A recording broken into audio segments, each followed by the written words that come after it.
Good away, Deanna. So, welcome everybody. I hope you can hear me clearly. I don't have What my. happened? That. Stop. Can you mute everybody? Yeah, I'm muting everybody. Everybody's muted, so I got to ask Deanna to unmute. And go ahead, Deanna, unmute. Cool. So, welcome everybody. We have Evan Weiner back with us for this program on 1960. And as I told you guys already, I wasn't quite born yet, so this is going to be all new to me. But I do appreciate him coming back. I know you guys enjoyed the last program that we did with him on George Washington. So we're going to go back a little bit in time today, and maybe I'll learn a few things myself. And like Evan had stated, maybe things aren't much different than they were back then. So we'll see what comes about from 1960 on. Take it away. Thank you, Deanna, and thank you for attending this morning. My name is Evan Weiner. I've been in journalism since 1971, 11th grade. Joe Dionisio picked me out of my class. Student, you have a good voice. How would you like to be on radio? And with that, I was on the high school radio show, which was on WRKL Radio, 910 on your AM dial, which you could get down in your neck of the woods. The 1960s talk came to me out of watching the old Bill Cullen Price is Right on Buzzer TV. And I'm watching it, and I'm watching the prizes being given out. And it started dawning on me that a lot of those companies are no longer in business, or if they are in business, they're doing business under another name in, say, South Korea, or Japan, or Vietnam. And it started getting me to thinking about 1960. I was 3 and 4 years old in 1960. And what did I remember from 1960? And it turns out I remembered quite a bit from 1960. My family moved back from Florida into Manhattan. And there were a whole bunch of things that were going on besides Bill Cullen's Price is Right.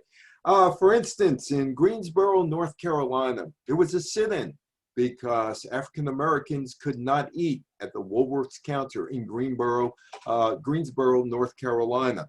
And Fidel Castro is in power, firmly entrenched in power in Cuba, and the United States is slowly breaking off diplomatic relationships with Cuba, a place where people used to vacation. And Cuba remains a problem to this day. The Cold War, hey, that's another thing that I think is still involved today. The Cold War between now Russia and the United States, then the Soviet Union and the United States. And this guy, Francis Gary Powers, is in a U-2 and he's shot down and the Soviets capture him. And there's tension between the Soviets and the United States, Dwight Eisenhower and Nikita Khrushchev. The USSR and Red China, their relationship is on the ropes. Mao Zedong from Communist China, or Red China, thank you, Stewie Gates, my 9th grade social studies teacher at Spring Valley Junior High School, who kept hammering into us. It was Communist China, Red China. Anyway, Mao Zedong is not a big fan of the Soviet premier or Prime Minister Nikita Khrushchev. And so their relationships is on the ropes, and by 1969, the Soviets thought of nuking Communist China. There was a presidential race, a disputed outcome, and this presidential race would change how Americans would watch presidential races on television. It was a year of independence in Africa. 17 countries, former colonies, most of them French colonies, declared independence. Oh, the business of America. See the USA, drive your Chevrolet. The business of America was the business of America, but the business of America starts going the other way, starts going sideways, 1958, 1959, 1960, and eventually the car industry by the mid-1970s would be in big trouble in the United States, but it's flying high in 1960. The business of America, steel. Steel and the auto industry go hand in hand. And you go to places today like Wheeling, West Virginia. It's desolate, but it wasn't desolate 60 years ago because steel and cars were king. Elvis goes back to civilian life. Fort Dix, New Jersey. He leaves Fort Dix and goes back to performing. Cassius Clay, Muhammad Ali, wins a gold medal at the Rome Olympics, light heavyweight. The Beatles become the Beatles in 1960. Hawaii Five-0, Hawaii, and a territory, American territory, becomes a state in 1960. But let's get back to the Greensboro, North Carolina Woolworth counter. And by the way, if you have anything that you want to add, anything you want to say, you can do so, put it in the chat, and we could discuss it as we go, because you probably have some memories of 1960, particularly the cultural aspect of 1960. So these four guys decide they're going into Woolworths. And they want to eat. That's all they want to do. They want to eat. They're in Greensboro, North Carolina, and they just want some food. Although, you know, Woolworths, remember Woolworths? It had that smell about it. You knew you were in the Woolworths. And I'm not sure I would want to eat at a Woolworths counter, but these guys did. And it's February 1st, 1960. And there were four African-American college students, Azelle Blair, Franklin McCain, Joseph McNeil, and David Richmond. And they sit down at a lunch counter at the Woolworths in Greensboro, and they ask politely for service in the Jim Crow South. And they were not so politely told, you're not getting any service and get on out of here. Well, they remained in their seats. Their passive resistance and peaceful sit-down demand would ignite a youth-led movement to challenge racial equality, or Jim Crow, throughout the southern part of the United States. And it would lead to the formation of something called the Student Nonviolent Coordinating Committee. Now, John Lewis, the congressman from Georgia, passed away last year. And John Lewis was the eventual leader of this group called SNCC. John Lewis in 1963 would be one of the big six in meeting with people like Martin Luther King and Randolph and other groups. They were called the Big Six, and they would help organize the March on Washington, where Martin Luther King would give his I Have a Dream speech. Anyway, so everybody gathers in Raleigh, North Carolina at Shore University. 126 student delegates from 58 sit-in centers in 12 states. 19 from Northern colleges, and also representatives from Martin Luther King's group, the Southern Christian Leadership Council, the Congress of Racial Equality, CORE, the Fellowship of Reconciliation, FOR, the National Student Association in the early days of the Student for a Democratic Society, which eventually Mark Rudd would lead and closed down Columbia University in 1968. And there's Julian Bond. And I have a story about Julian Bond. I started my radio career actually in earnest in 1978 on a day-to-day basis. And one of the first assignments I got, I was out of school in 1977. I was just 21 years old. I was a year ahead. So I got thrown out in kindergarten in 1961. They threw me up into first grade in 1961 because they couldn't handle me for some strange reason. And Mrs. Topar, my first grade teacher, wrote on my report card, Evan is trying to take the class over. Geez, I was only 5 years old. But anyway, there's Julian Bond. And one of the first assignments that I got in 1978 when I started working for a 500-watt radio station was going over to Rockland Community College, where they had a speaker series. And among the people who spoke at the speaker series, Julian Bond and Ralph Nader. And I got to talk to Julian Bond in 1968 about how much he sacrificed and how much progress was made between 1960 and 1978. So he was one of the first major interviews that I ever had. Behind him in the sunglasses is John Lewis. John Lewis, the head of SNCC at that point. Diane Nash, Marion Barry, who would become the mayor in Washington, D.C., John Lewis from Fisk University, and American Baptist Theological Seminary students, James Bevel and Bernard Lafayette, and those involved in the Nashville student movement with their mentor at Vanderbilt University, James Lawson, and Charles F. McDew led the student protests at South Carolina State University, and J. Charles Jones from Johnson Smith University in North Carolina. Julian Bond was from Atlanta. Julian Bond would become the first African-American ever to win a state Senate seat in Georgia. And the Georgia State Senate refused to sit him. He had to go to courts to get his seat. And you know what's going on in Georgia right now with the new Voters Act in Georgia, which is highly restrictive now.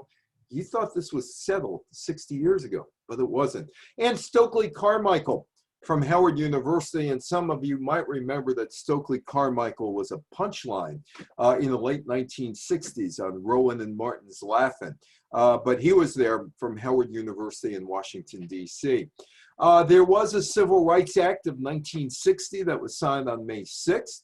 And it was aimed at strengthening and covering up the loopholes in the 1957 Civil Rights Act. And among the other things in this 1960 Civil Rights Act, federal inspection of local voter registration polls by appointed referees to oversee Southern elections and ensure that African Americans were permitted to vote. Penalties for anyone who obstructed someone's attempt to register to vote or vote. There were penalties there. And prosecution for interfering with court orders regarding school desegregation. Georgia was a problem in the 2020 presidential election, and that's still being played out. Martin Luther King, here he is in Atlanta, and he is trying to eat at a lunch counter in Rich's department store in downtown Atlanta, and he's refused. And this is October 19th of 1960. 52 people, including the Reverend Dr. Martin Luther King Jr. Thank you, Larry McCoy, my former boss at CBS News, Radio News, who said the proper name is the Reverend Dr. Martin Luther King Jr., were arrested in downtown Atlanta after refusing to leave their seats at the segregated Rich's department store lunch counters. That was Jim Crow. There wasn't any real Jim Crow. It was a name given, but it was Jim Crow segregation laws. Negroes were banned from being served at department store lunch counters. He goes to jail, and John F. Kennedy gets involved with him going to jail. And why does he go to jail? Well, 16 of the 15 protesters got off, but King was held because allegedly he violated a term of state prohibition that he got earlier that year. He was sentenced to 6 months of hard labor, and the presidential candidate, John Kennedy, unbeknownst to a lot of people, reached out to the King family. Robert F. Kennedy, his campaign manager, did get Martin Luther King released. How many of you ever heard of Ruby Bridges? Probably not too many. Ruby Bridges. She was a 6-year-old. She was a 6-year-old in New Orleans. And all she wants to do is go to school.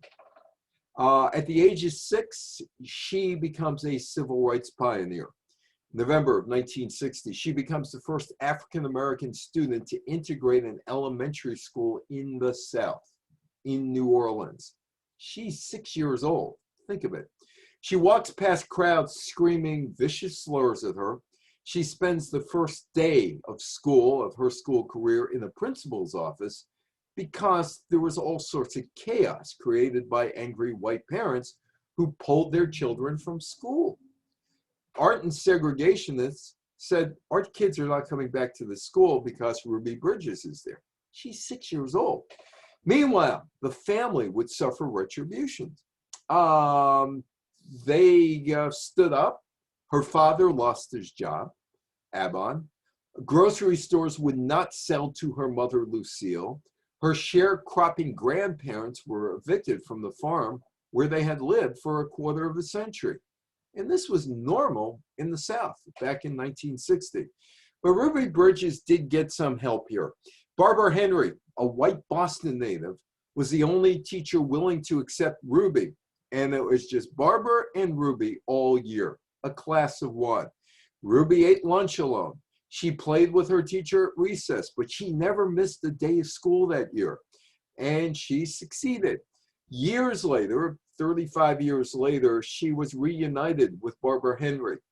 And they toured the country doing speaking engagements about what it was like back in 1960 for both Ruby and Barbara Henry.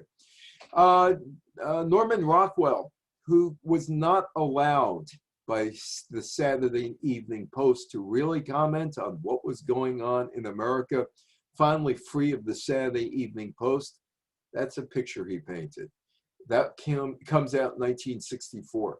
And it's Ruby Bridges walking into school, accompanied by federal marshals.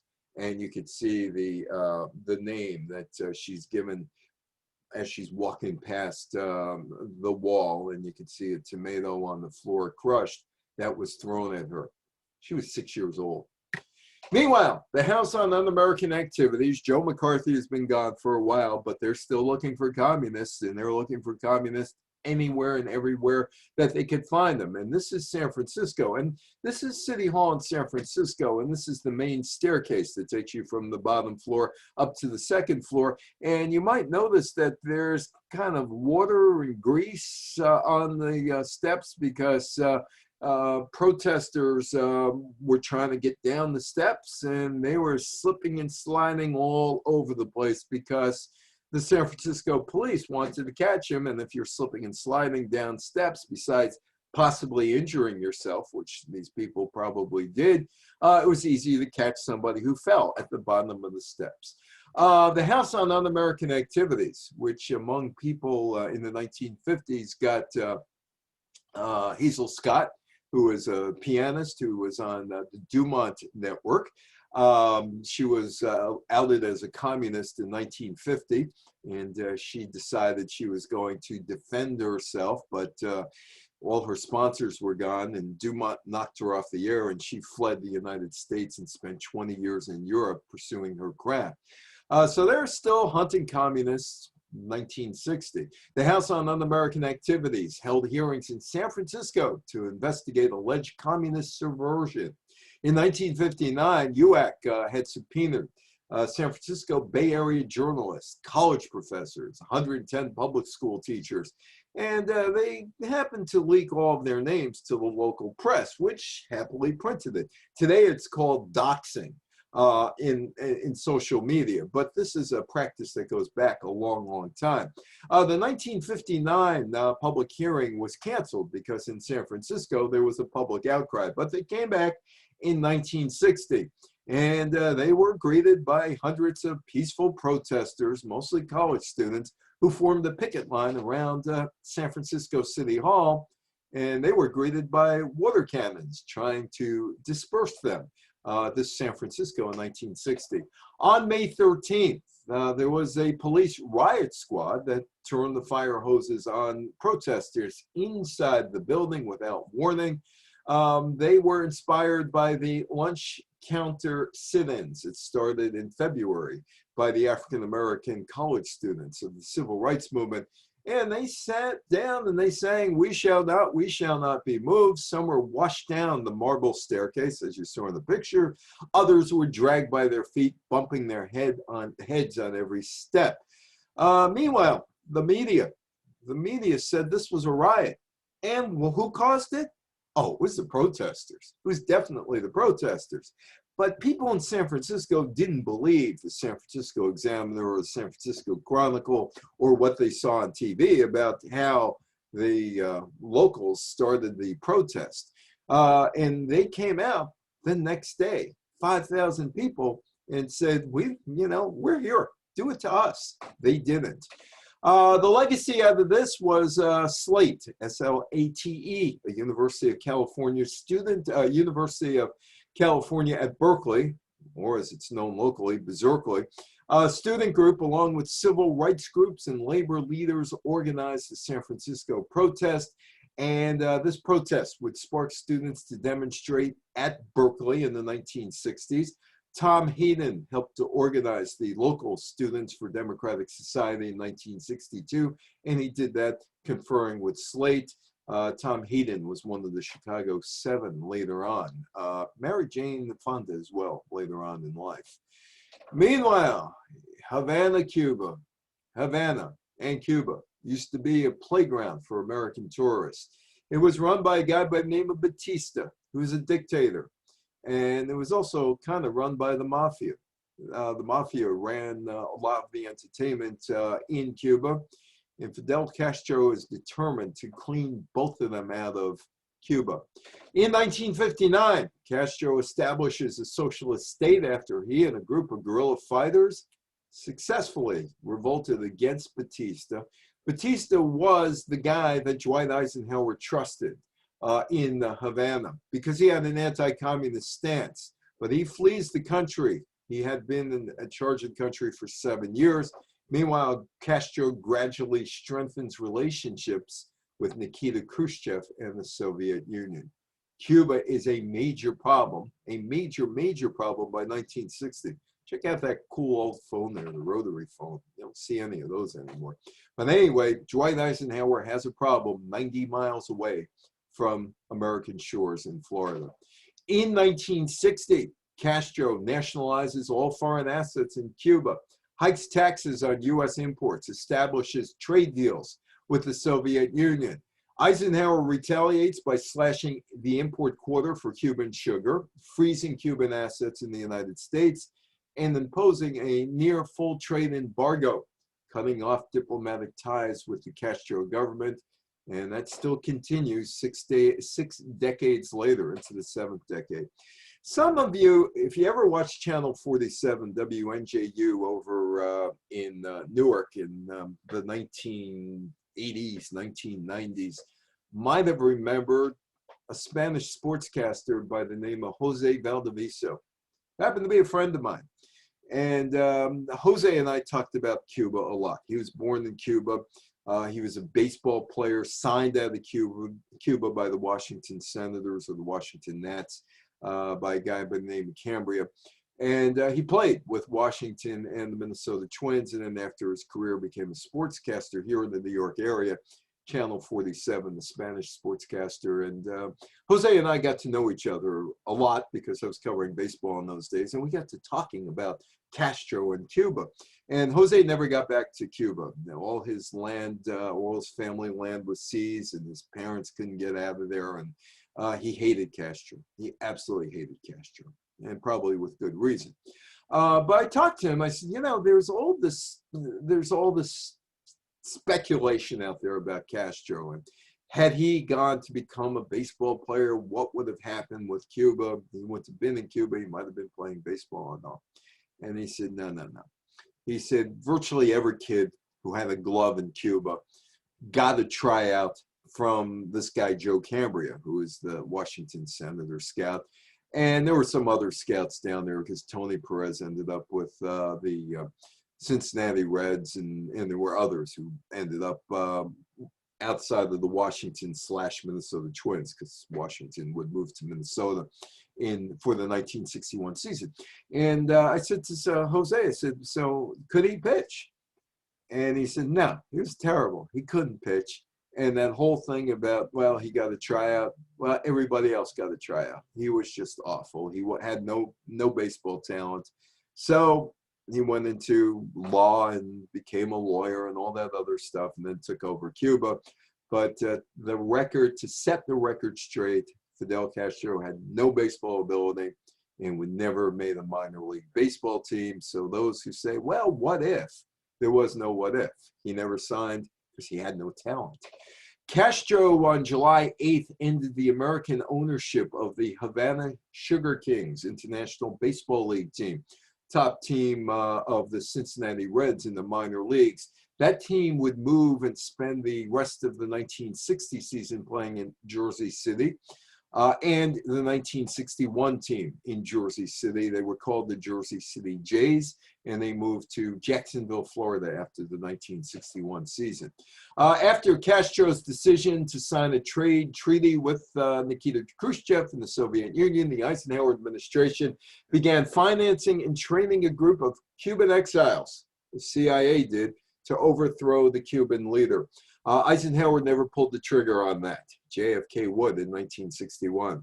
Castro responded by increasing his program of nationalizing foreign properties and companies. The Cold War, 1960s, all kind of things going on in the Cold War. You got the space race, of course, where the Soviets are in the lead. They had the first spaceship the Sputnik in space in 1957. It took Americans a while to catch up. They sent a package to the moon. They sent a package out to Venus. And John Kennedy ran on the issue of the missile gap in 1960, saying there was a missile gap between the Soviets. They had more missiles in the United States. The Pentagon loved that because it meant spending on missiles and more money for defense. In retrospect, there was no missile gap, but Kennedy ran on that anyway. A big problem happens on May 1st, 1960. The Soviets shoot down an American U-2 reconnaissance jet over the Soviet Union. Since 1956, Eisenhower had approved secret overflights of the Soviet territory because they wanted to see whether or not the Soviets did have missile superiority over the Americans. It's what Kennedy ran on. But Eisenhower didn't know that the Soviets had captured the pilot, Francis Gary Powers, and he gave them a confession. It was a spy mission. And Eisenhower was claimed, well, you know, it was only a weather plane. It wasn't more than a weather plane. That's all it was. And Khrushchev came out and showed Francis Gary Powers, hey, we got him. You lied, Eisenhower. And there is the Francis Gary Powers Time magazine cover. If you really want to spend some time watching a movie, there is a Tom Hanks movie that's all about Francis Gary Powers and what happened in May of 1960. On May 5th, 1960, Khrushchev told the Supreme Soviet that, yeah, we got the pilot, and he was shot down on May 1st, and it was an aggressive act by the United States. And May 7th, he revealed the pilot of the plane parachuted to safety, alive and well in Moscow. And he told them he took off from Pakistan, flew across the Soviet Union, and landed in a military airfield in Norway. And he was collecting intelligence on the way. And he said he worked for the CIA. At the same time, Eisenhower is supposed to be meeting with Nikita Khrushchev, and hey, there's a guy there, you know he's from the USSR. That's his name, USSR in the name tag. It was May 16th, and Khrushchev decides that I don't think I want to take part in the summit talks with America and Britain and France unless Eisenhower immediately stops the flights over the Soviet Union and apologizes for those that were made and punishes the people responsible. Well, Eisenhower was responsible. He's not going to punish himself. Eisenhower did promise to suspend such flights during the remainder of his presidency, and that was running out on January 20th, 1961. But Nikita Khrushchev wasn't too happy about it and decided to bail out May 17th. A planned trip by Ike to Moscow to meet with Khrushchev in June was scrapped. But you know, Eisenhower and Khrushchev really wanted to ease the Cold War somewhat, and you might remember one of the things that was done to ease the Cold War. Back in 1957-58, Eisenhower sent the United States national hockey team, the amateurs, and track and field team to the Soviet Union, goodwill tour. And in exchange, the ballet, the Bolshoi Ballet, and the Dancing Bears from the Moscow Circus came. I love the Dancing Bears. How many of you watched the Dancing Bears from the Moscow Circus on the old Ed Sullivan show? I used to love watching that. But that was part of the Cold War detente, or they tried. Powers was tried, convicted of espionage, sentenced to 10 years in prison. He was released in 1962 in exchange for the Soviet spy Rudolf Abel, who the Americans captured. On September 8th, 1960, the East Germans, the German Democratic Republic, Soviet satellite East Germany, limited access to the East Berlin, for East Berliners to go to West Berlin to see their relatives or to work. There's a Sino-Soviet split, and part of it is because of the U-2 being shot down. And there is Nikita Khrushchev and Mao Zedong, probably in happier days, although neither one of them looks like it's a happy day for them. Khrushchev lost face with the People's Republic of China. Hey, Stewie Gates, I remember you from 9th grade, my teacher, Communist China or Red China, for not punishing the U.S. over the U-2 incident. And that would be really one of the final nails in the coffin, so to speak, in that relationship between Moscow and Peking. The rift really started in 1958-59. Mao Zedong was not too thrilled seeing Ike and Nikita talking to one another, wasn't too thrilled about that cultural exchange. And then he criticized Tito in Yugoslavia, and Khrushchev, tit for tat, he criticizes Albania for siding with Mao Zedong. There's an international meeting of Communist and Workers' Party in May of 1960, and Mao and Khrushchev are there, and they get into a hissing match. Mao and Khrushchev, they attack the Soviet and Chinese interpretation of Orthodox Marxism. Me, myself, I preferred Groucho. They preferred Lenin, Vladimir Lenin. Anyway, and of Leninism. The Soviet and China were both on the wrong road. Mao said that Khrushchev's emphasis on consumer goods and material plenty would make the Soviets ideologically soft and unrevolutionary, to which Khrushchev replied, if we could promise the people nothing except revolution, they would scratch their heads and say, isn't it better to have good goulash? I don't know. Is it better to have good goulash? Does that look good to you? That's what he wanted. Better goulash. On August 13th, the USSR withdraws advisors from China. You're spying on us. I know you're spying on us. You're spying on us. You're spying on us. That's why we sent Francis Gary Powers up there, because we know you were spying on us. And they were. May 26, 1960, a few weeks after Powers is shot down, the United States ambassador to the UN, Henry Cabot Lodge Jr., unveiled the Great Seal Bug before the UN Security Council to counter Soviet denunciations of the American U-2 espionage.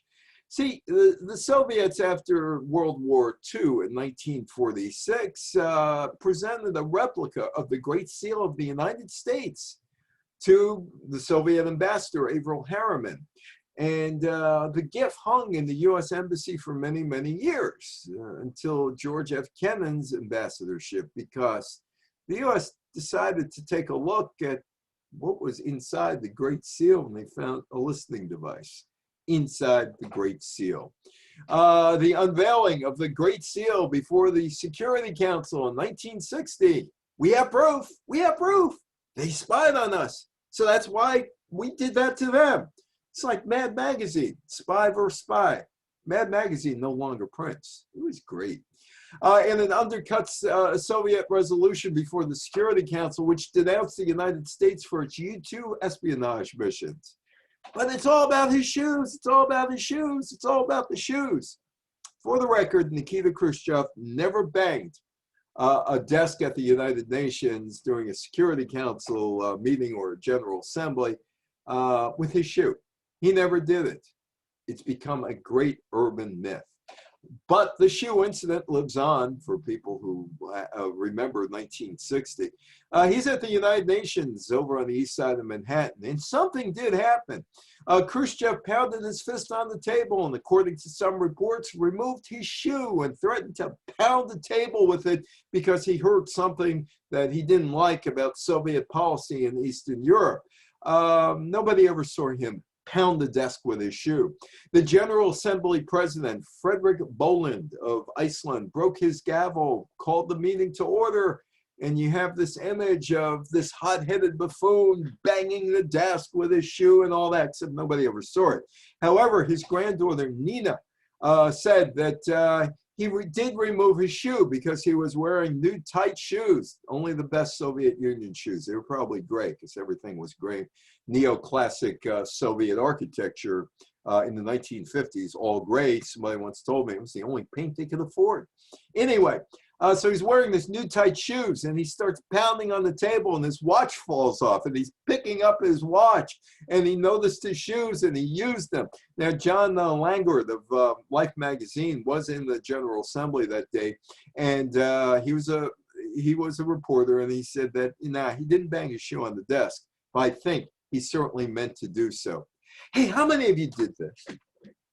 Duck and cover? How many of you did that? Hide underneath the table like that? Because I did. I did. Mrs. Toper and Mrs. Feinstein, they never liked me mouthing off to them saying, why am I going under a desk? It's uncomfortable. Duck and cover. If they're going to drop a bomb, you know what? Hey, it's not going to help me. It's not going to help me at all. So why can't we just walk around? I was under a desk like that. I don't know how many of you were under a desk like that, but it was really uncomfortable unless you were a contortionist. And when you're 5 years old, you could be a contortionist, not when you get older. Duck and cover was a method of personal protection against the effects of a nuclear explosion. And nuclear explosion talk was in the air in the early 1960s. Duck and cover is useful at conferring a degree of protection to personnel situated outside the radius of a nuclear fireball, but still within sufficient range of the nuclear explosion that standing upright and uncovered is likely to cause serious injury or death. They never said that. They just said, get under the desk and cover. Maybe if they would have explained to me that, I would have done it more willingly. I wasn't too willing going under the desk. I didn't like being a contortionist. Meanwhile, Vietnam had been a problem since 1954. The French pulled out of Vietnam, ending colonialism, and Vietnam was split into two. North Vietnam with Ho Chi Minh, communist, and South Vietnam with Diem. And Eisenhower thought he had a friend in Diem in South Vietnam. The U.S. was already in the region. They were in Laos to support the Laotian government because Eisenhower thought Laos was the first one that was going to fall because they were so weak. The domino theory came into being in the 1950s, and it said, if one Southeast Asian country falls to communists, they all will. The United States sends 3,500 soldiers to Vietnam in 1960. On November 12th, a coup against the South Vietnam President Diem fails. On December 20th, Southern revolutionaries, backed by the North Vietnamese Communist Party, formed the National Liberation Front, which is known in Saigon in Washington as the VC, or the Viet Cong. And if you remember in the 1960s, body counts at dawn, Viet Cong killed, Viet Cong wounded, Viet Cong missing in action or captured, United States killed, United States wounded, United States MIA, and the Allies. December 20th, the Viet Cong is formed. Now, we just went through a presidential race here in the United States in 2020. And at some point, stop me if you've heard this before. There's John Kennedy, and there is Richard Nixon from Upper Saddle River, Park Ridge, New Jersey. I got to know Nixon in 1985. I was covering sports back then. And the baseball umpires dispute between the umpires and owners was going nowhere. And Richie Phillips was the head of the Umpires Association. And we got to talking one day. And I said, how'd you get Richard Nixon involved in arbitrating this thing in 1985? And he said, well, that was pretty simple. He was my next door neighbors were Julie and David Eisenhower, and Dick and Pat came down every weekend to babysit. It's a 2-hour drive, and so they came down there and they babysat. And so I called Peter Ueberroth, the commissioner of baseball, one day, and I said, hey, you know, we're not getting anywhere. What do you think about arbitration? He said, arbitration. He said, who do you got in mind? He said, how about Dick Nixon? Dick Nixon, get out of here. How do you know him? Well, his Julie and David live next door, and he's around every weekend. And he would settle the dispute. He gave the umpires a lot of money. But I got to meet Nixon, got to know him as somebody who I could say hello to, and he would say hello back to me. He actually knew my name. And I first called him Mr. Nixon. I first called him President Nixon. He said, oh, no. Call me Dick. Call me Dick. And after that, he was Dick Nixon to me for the 20 times or so that I did meet him. But 1960 presidential election, Dwight Eisenhower is prohibited from running for a second term because Franklin Roosevelt ran for 4 terms, and during the Truman administration, that became a no-no. There was term limits on the president. The United States Senator from Massachusetts, John Kennedy, the governor of California, Pat Brown, the Missouri Senator Stuart Symington, Lyndon Johnson, Senator Johnson, the majority leader from Texas, the former Illinois Governor Adlai Stevenson, who lost to Eisenhower in 52 and 56, the United States Senator from Oregon, Wayne Morse, and Minnesota Senator Hubert Humphrey, all were in contention to get the nomination. JFK would prevail and would choose Lyndon Johnson as his running mate because he wanted to shore up the South. In 1959, Nixon decides he's going to run. He's the vice president under Eisenhower. And there was some thought that Nelson Rockefeller, I'm glad you asked that question. That's how I used to answer questions as the governor of New York at news conferences. He might be vying for the presidential nomination. Rockefeller was the leader of the Republican moderate wing, liberal wing, that included people in New Jersey, New York, and Connecticut as well.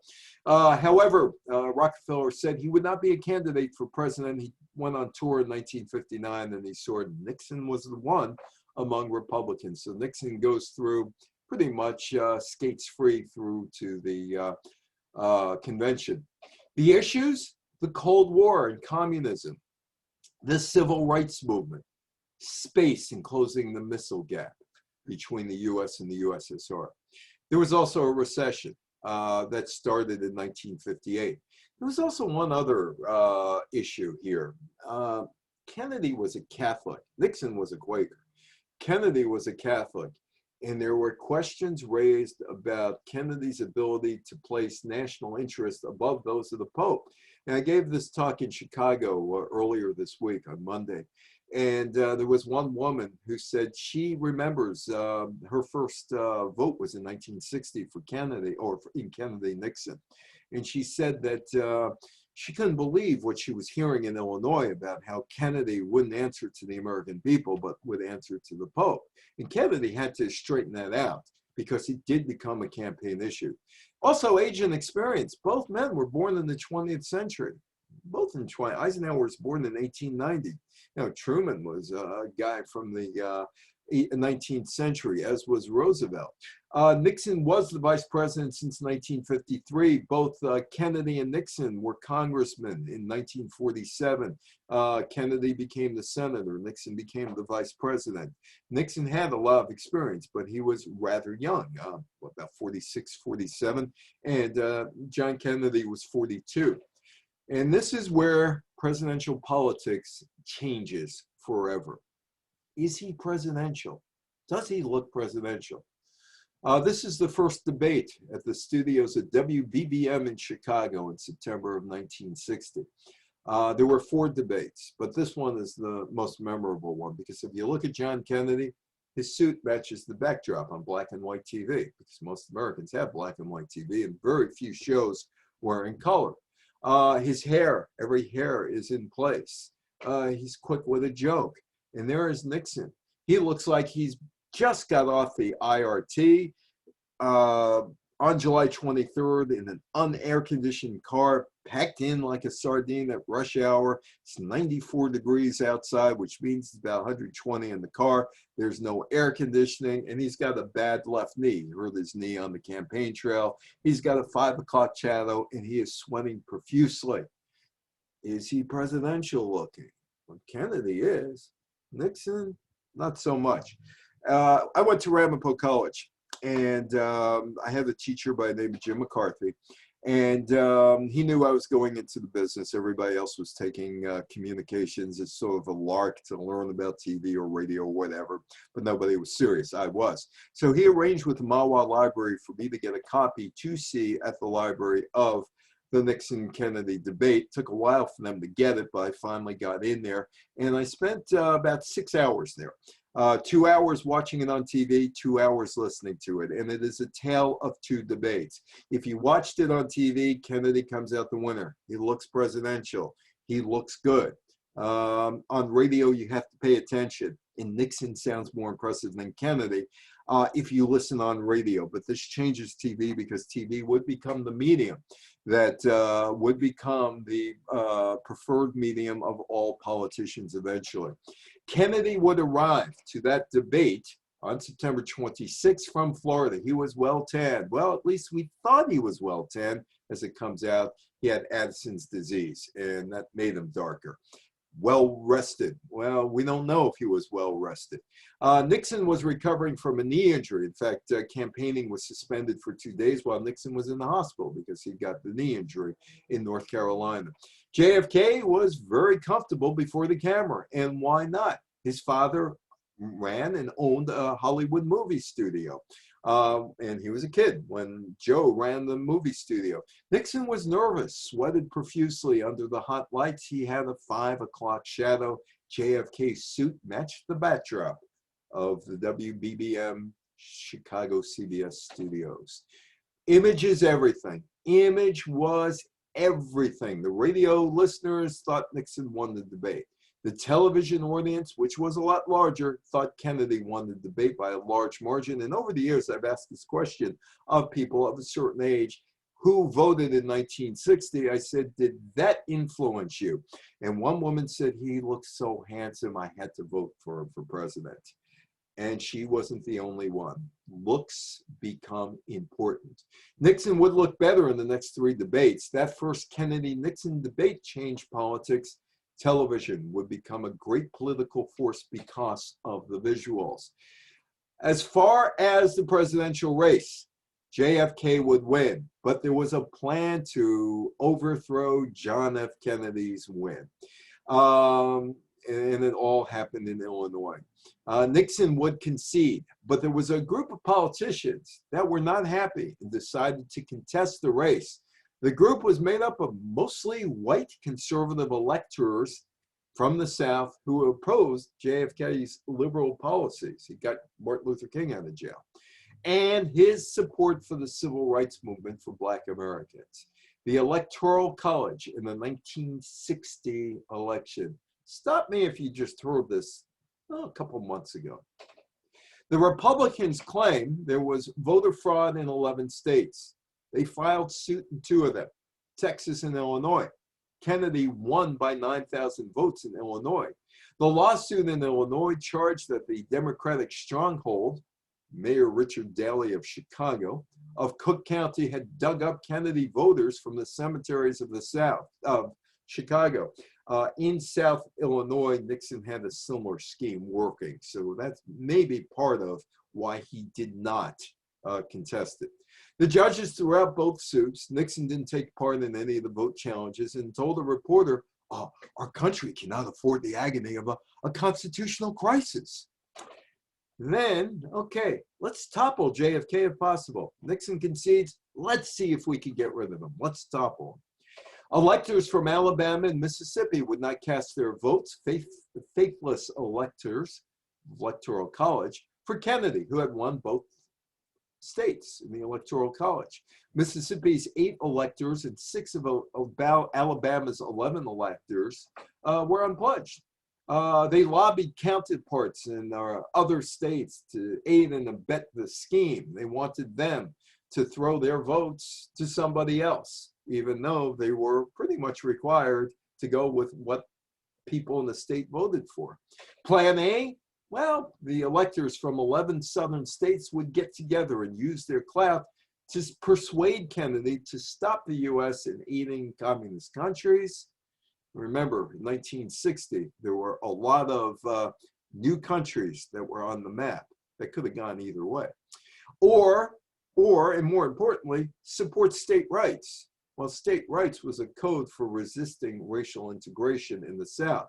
Now, if Kennedy would refuse, which obviously he did, then there's Plan B, a resolution calling for reversing the position of the candidates. Make Lyndon Johnson of Texas the president, and John Kennedy would become vice president. Or there was Plan C, elect Harry Byrd as president of the United States. This was going to take a lot of doing to get Harry Byrd president of the United States. But the Plan C was the Republican electors from all 50 states would meet in Chicago to pick a president from a list of outstanding Southern men, all Democrats, but they were outstanding Southern men, like the Virginia Senator Harry Byrd, the segregationist governors of Arkansas, Orville Farvis and Russ Barnett of Mississippi, or the Georgia Senator Richard Russell. Hey, the Republicans could go for them, but they didn't. Byrd would receive 15 electoral college votes from Mississippi and Alabama and Oklahoma, and they cast their vote for him instead of Kennedy. And what they wanted to do was create a perception that Kennedy's presidency would be sort of illegitimate, kind of like what some people tried to do in December 2020. Maybe Santayana was right. Those who don't read history are doomed to repeat it. But the results stood. Kennedy, the Democrat, 303 electoral college votes, 34,227,096 votes. Richard Nixon, the Republican, 219 electoral college votes, 34,107,646. Harry Byrd got 15 electoral college votes, 116,248 votes altogether. There was independence for 17 African countries that year. Between January and December, 17 sub-Saharan African nations were formed. 14 of them former French colonies, and the rest all gained independence from former overseers in Europe. At the end of World War II, these Africans were involved in the pro-independence movements and put pressure on the colonial powers, whether it be France, England, Spain, Portugal, reminding them of promises to secure their support in the war effort. After 15 years, they said, hey, listen, we want to be free. We don't want you overseeing us. And the Eisenhower administration also was on their side. And also there was economics. It wasn't cheap to keep these countries going. So they let the colonies go. The winds of change, that is Macmillan, the British Prime Minister, Harold Macmillan. He was the conservative British Prime Minister, and he goes to Africa, and he gives a speech in South Africa before the Parliament on February 3rd, 1960, and he says, the wind of change is blowing through this continent. Whether we like it or not, the growth of national consciousness is a political fact. He spends a month in Africa, touring the British colonies, and the speech would signal clearly that the conservative-led UK government, hey, if you want to go, go. We're not going to stop you. Macmillan also had one other piece of advice in South Africa. As a fellow member of the Commonwealth, it is our earnest desire to give South Africa our support and encouragement. But I hope you don't mind me saying frankly that there are some aspects of your policy which makes it impossible for us to do this without being false to our own deep convictions about the political destinies of free men, to which in our own territories we are trying to effect. In other words, get rid of apartheid. Apartheid was a big problem in South Africa. Adolf Eichmann was captured. I did a TV show back in 1982. The show doesn't exist anymore, except I have an audio tape because as a producer, I had to match up the audio with the visuals and mark time and all that other stuff because we had to cut some aspects out. And also, I still have the audio, and there was a guy who was there when Eichmann was captured. It's rather fascinating listening to this guy. On May 23rd, 1960, Israeli Prime Minister David Ben-Gurion announced that, oh, by the way, that show was on Manhattan Cable TV. It was in Manhattan, and it was in Austin Cable TV. That's all it was. Anyway, so it was a public service, public access TV show done on industrial tape. Anyway, May 23rd, 1960, Israeli Prime Minister David Ben-Gurion announces that the Nazi war criminal Adolf Eichmann was captured and would stand trial in Israel. He was the Nazi SS officer who organized Adolf Hitler's final solution of the Jewish question. He was seized by Israeli agents in Argentina on May 11th, 1960, smuggled to Israel 9 days later. 1961, he was sentenced to death and he was hanged on June 1st, 1962. Now, getting back to Bill Cohen as we finish up here, and The Price is Right, and I'm watching it, and I noticed a lot of these companies that had prizes on The Price is Right, no longer there. The United States experienced phenomenal economic growth after World War II ended in 1945. They had no competition. They bombed everything in Japan and Germany. The whole steel industry in both countries were gone. The United States was number one, clearly, until the 1960s. The war brought prosperity, and the post-war period in the United States consolidated the country's position as the world's richest country. The business of America was the business of America. Strong auto industry out in the Midwest and Michigan, along with a vibrant steel industry in Pennsylvania and West Virginia and in Alabama. America had no competition after the war, and you had cars like the DeSoto. Tell them Groucho sent you. And it was the DeSoto that actually got me to thinking about this talk, because they were giving, The Price is Right, was giving away a DeSoto. And this was a 1960 DeSoto, and I decided to look up, well, when did the DeSotos end? And the DeSotos ended in 1961. Why? Because Chrysler was making similar cars, and they ended the DeSoto line. The automobile industry was partially responsible for the boom. Car sales annually quadrupled between 46 and 55. There was a housing boom, Levittown on Long Island, and I know there was a Levittown equivalent in New Jersey and other places around the country, stimulated in part by easily affordable mortgages for the returning servicemen who went to college on the GI Bill and got good jobs because they were college graduates, and that all fueled the expansion. And there was also a rise in defense spending because, remember that missile crisis? Well, we got to keep up with Soviets. The auto industry, General Motors, Ford, Chrysler dominated, but there were other auto companies as well in those days. Ramblers were around, and other cars, all based in the metro Detroit area. A unionized auto worker really made a good living.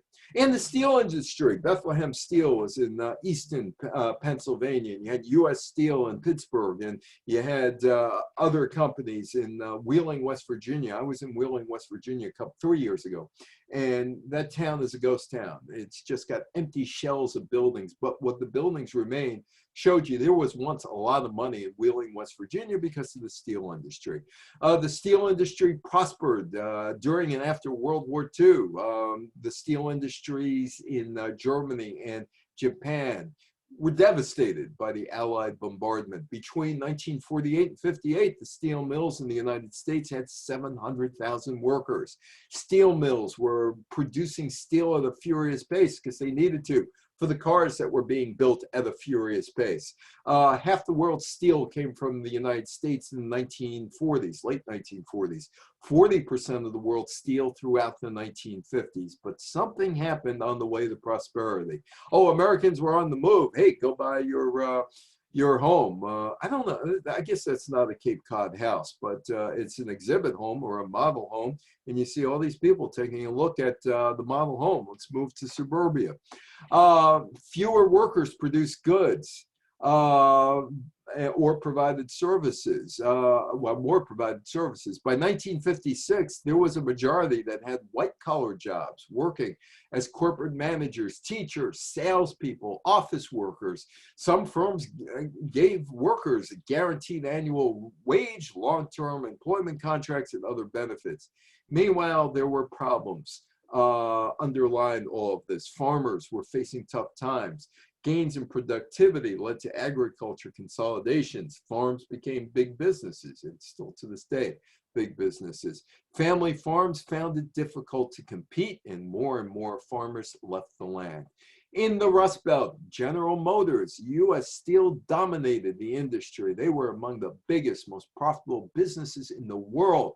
The Rust Belt was an economic giant at that time. Cleveland, Detroit, Chicago, Milwaukee, all were doing rather well. They accounted for more than half of the U.S. manufacturing jobs in 1950 and 43% of all U.S. jobs. But the decline starts in the 1950s because you know what? There's no competition. And the auto industry and the steel industry and the workers all sat on their hands. They had little incentive to improve themselves or become more productive. Union workers were making a great wage. Nobody rocked the boat. There is Dwight Eisenhower and Richard Nixon in happier days. By 1960, the gross national product of the United States, measuring all goods and services, topped $500 billion. The U.S., number one.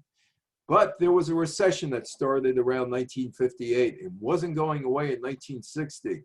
The good times were coming to an end, and Kennedy was running on the recession. Ike's America adds a state, Hawaii 5-0, the 50th state.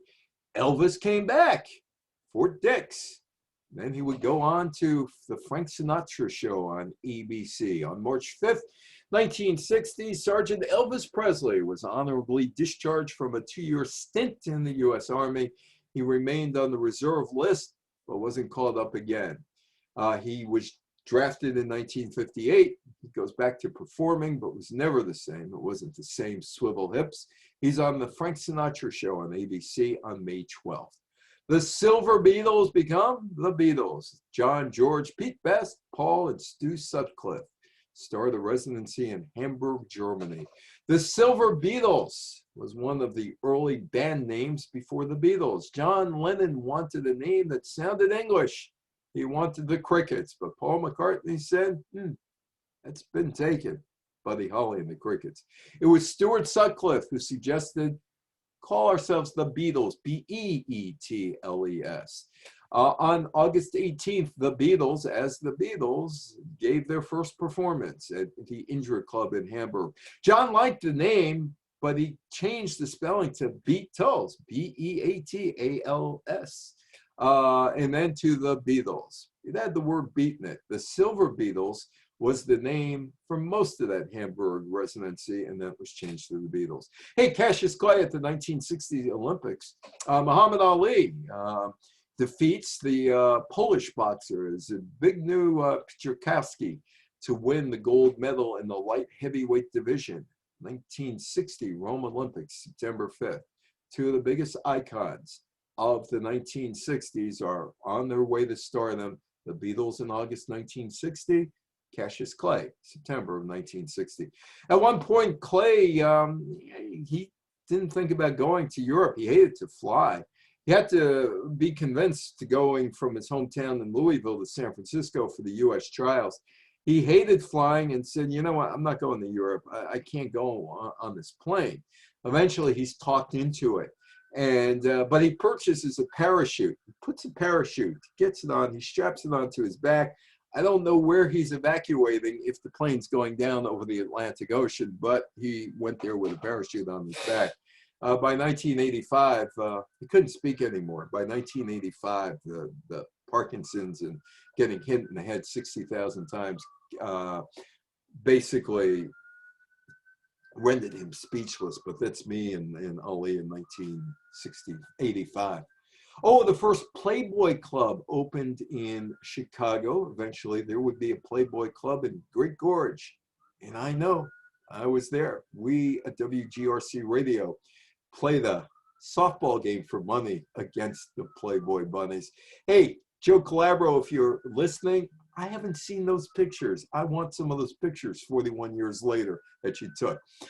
Second City is first. The first Playboy Club opens in Chicago, February 28th. Bobby Short was there, Professor Irwin Corey, Mabel Mercer, Mae Barnes with the Playboy Bunny waitresses doling out cigarettes, drinks, and food to guests. And of course, Hef, Playboy founder Hugh Hefner was there. He did a TV show from there. He is the most unlikely, uncomfortable TV host I ever saw in my life, but he had good guests. Hef would open the clubs in the United States and around the world. Hey, the pill is introduced. May 9th, the US becomes the first country to legalize birth control pill. The introduction of the birth control pill in 1960 might have opened the door for more women to find employment opportunities and further their education, except women had no rights in colleges and universities at that point. They could be rejected just because we wanted to reject you. They didn't have to have any excuse. The educational path in 1960, though, was narrow. Women generally were limited to becoming teachers, librarians, secretaries, nurses, and operators for Bell Telephone. Motown was founded by Berry Gordy in 1960 in Detroit. One of the first hires was Smokey Robinson as a musical director. Motown Record Corporation, the first Motown hit was Money, That's What I Want Money. Sung by Barrett Strong, written by Berry Gordy Jr. and Jeannie Bradford. Some of the talent signed, and tell me if you've heard of these people, because who knows. The Marvelettes, Marvin Gaye, Mary Wells, and The Miracles, featuring Smokey Robinson, Bobby Rogers, Ron White, Pete Moore, and Smokey's sister, Claudette Robinson. The Twist, Chubby Checker and the Twist, a dance craze. But it wasn't Chubby Checker that introduced the twist to audiences, at least TV audiences in America. It was Hank Ballard, and the Hank Ballard version of the song became popular on a Baltimore dance show hosted by the local DJ, Buddy Dean. Every town had a dance show. Dick Clark had the national show. The former WMCA disc jockey, the late Jack Spector, had a show in Providence, and Clay Cole had one in New York, and Lloyd Thaxton had one in Cleveland. Every city had a show, local show. Dean recommended to Dick Clark, who is the host of the national show, American Bandstand, play that show. And the show was popular with the audience. And Clark wanted to get Ballard on the show, but he couldn't get him. So he was looking around for a local artist in the Philadelphia, South Jersey area. And he's looking around and and he finds Ernest Evans, who is professionally known as Chubby Checker, and he's still alive. His voice was similar to that of Hank Ballard's. And he gets on American Bandstand and Dick Clark's Saturday Night Show, and the rest is history. The Twist becomes a dance craze. That's me at the Rock and Roll Hall of Fame a bunch of years ago, 3 years ago. Chubby Checker is not in the Hall of Fame. The Twist is. Chubby Checker was on the American Bandstand show August 6th. The song becomes an overnight hit. The Twist is accepted as a dance. There are only 2 songs that ever made it to #1 on the Billboard Hot 100 chart twice. One, White Christmas by Bing Crosby. The other, Chubby Checker's The Twist. Chubby Checker has not been inducted in the Rock and Roll Hall of Fame in the Cleveland Shrine, while the song is. It was the last season of 16 teams, Major League Baseball. There is the Mick. Of course, he was the center fielder of the New York Yankees. There was an expansion in 1961, and it all had to deal with New York, the Continental League. Branch Rickey, who hired Jackie Robinson in 1946 for the Brooklyn Dodgers, was the head of this thing called the Continental League. It was going to be 12 teams, and the New York Senator, Kenneth Keating, was on board with the Continental League. But the National League preempts the Continental League because they take Houston and New York as franchises, 2 cities that the Continental League had lined up, and that killed the Continental League. The New York Mets franchise, or the Continental League's franchise, was supposed to be owned by Joan Payson, but she jumped ship and went to the Continental League. The National League would expand in 1962. The American League jumps the National League.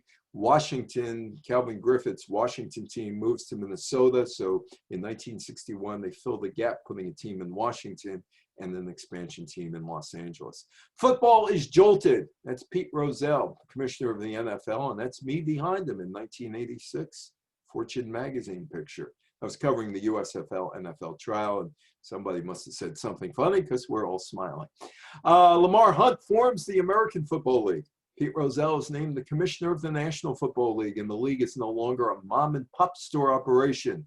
The NFL expands into Dallas. CBS and Bill Paley throws $500,000 the way of the Chicago Cardinals, the Bidwell family, and tells them to move their franchise from Chicago to St. Louis because Paley doesn't want two teams in Chicago because he wants to show Chicago Bears games on TV in 1960 in Chicago. A 30-minute CBS documentary titled The Violent World of Sam Huff, the New York Giants linebacker, who some of you might remember, was narrated by Walter Cronkite and provided America with a close-up look at pro football. As we finish up the 1960 look back, Kennedy would replace Dwight Eisenhower in the White House. The Cold War continues to this day. 1960 would usher in a change of culture, including how presidential candidates use television. Vietnam would become a major problem. Castro's influence would continue to grow. Apartheid would become a global issue. And for people like me growing up in the 1960s, I don't know if I should say this or not, but hell, I'm going to be on Medicare as soon as tomorrow. Tomorrow is the first day I'm on Medicare. So I could say this now because I'm an old person and I could say whatever was on my mind, right? So Hugh Hefner and Mad Magazine. I could keep Mad Magazine out and I could read it. Not a problem. Hefner would cause a problem. I was one of those many boys, underage boys in the 1960s who somehow got a copy of Playboy magazine and hid it between the mattresses. I knew where they were. Nobody else was supposed to know where they were. Hugh Hefner would be, well, he was my introduction to something. Anyway, thank you, Deanna. Thank you, everybody, for being here today. And if you have any questions or comments, please let me know. And we'll try to do our best to answer everything. Thanks, Em. Does anybody have any questions or comments about the presentation today? You all lived it.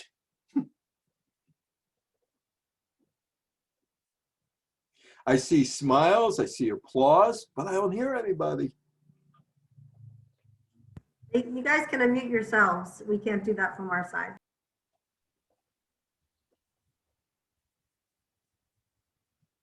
I guess nobody has any questions, or do they?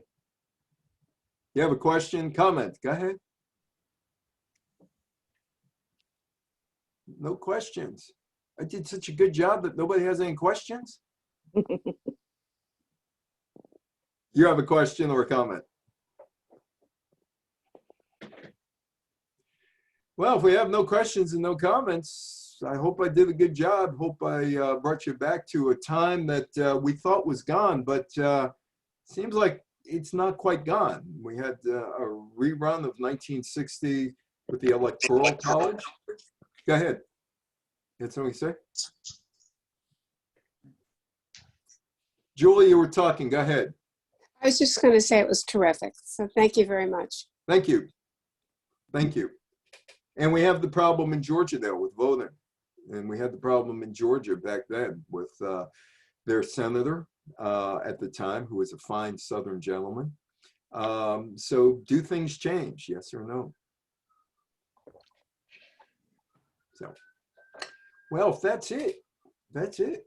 So I want to thank everybody. Thank you, Deanna, for inviting me. I hope you enjoyed our little stroll down memory lane, and I hope we'll see you in the future at some point. Hopefully in person at some point. Hopefully in person. I got my first in-person talk scheduled for April 28th, which will be in Rye Brook, and the first library that I'm supposed to be in person at will be in Sachem in Suffolk County, and that's August 23rd. And I've booked a Zoom talk for March 7th, 2020 in Milton, Massachusetts at the Council on Aging, March 7th, 2020. I also got a Zoom talk on January 15th, 2020 in Hershey, Pennsylvania. So people are preparing for the future. So anyway, so thank you so much, and have a good weekend. Have a good holiday weekend. Thank you. Whatever you're celebrating.